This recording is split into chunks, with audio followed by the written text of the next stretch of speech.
This next story begins in a place of power and pain. A people living under slavery, families crying out, working with no rest. And for a long time, it looked like nothing would ever change. But God heard them. And what I love about this story is that God doesn't ignore suffering. He steps into it. He speaks. He moves. Israel didn't have influence. They didn't have leverage. But they had something else, a God who keeps his word. And this is where Moses enters the story, as a man God chose and strengthened. Sometimes deliverance starts with one simple prayer: Lord, deliver us. This story takes place a long time ago in ancient Egypt.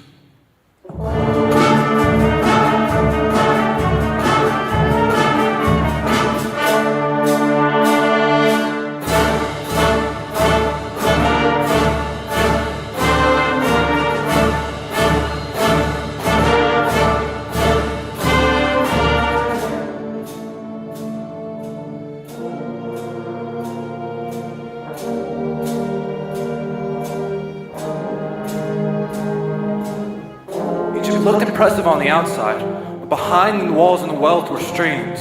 In the middle of all that, God called Moses and said, "Go to Pharaoh." Now Moses had questions. He didn't feel ready. He didn't feel impressive. But God didn't ask Moses to be impressive. God asked Moses to be obedient. And Moses walked into Pharaoh's palace with no army, just a message.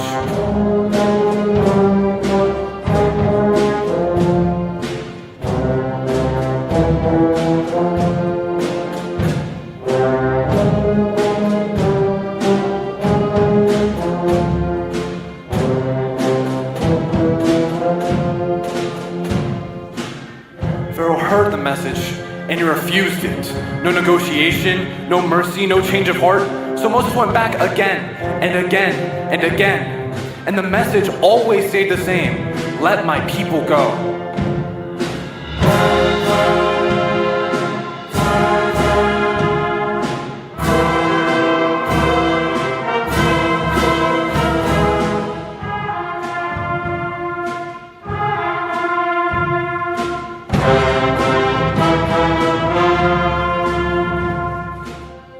God began to show Egypt something it had forgotten. Pharaoh is not the highest authority in the land. Warnings came, signs came, because God wanted deliverance. After the last and heaviest night, Pharaoh finally broke.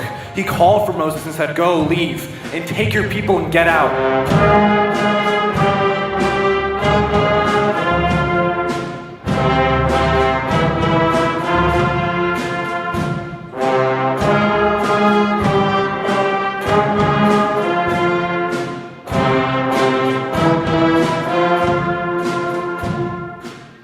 Pharaoh watched them go, and then his heart turned again. He gathered chariots, he called the army, and he chased them down.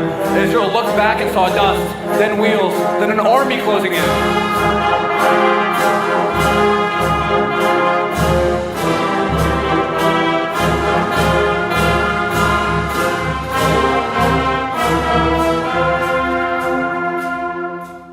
And they turned forward and saw it. In front of them, the sea. Behind them, Pharaoh. No roads, no boats, no time. Panic spread fast. People cried out. Then God spoke to Moses, "Don't be afraid.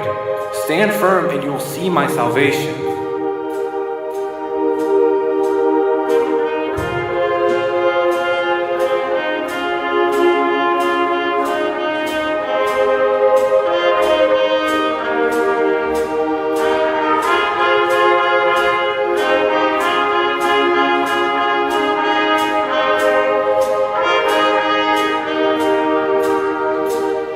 Moses raised the staff, and the sea opened. Israel walked through on dry ground, and when they reached the other side, God shut the water behind them. One moment they were trapped, the next moment they were free. Not because they were strong, but because God was strong. So when you hear this story, remember, God doesn't bring you out halfway. He brings you out and he brings you through.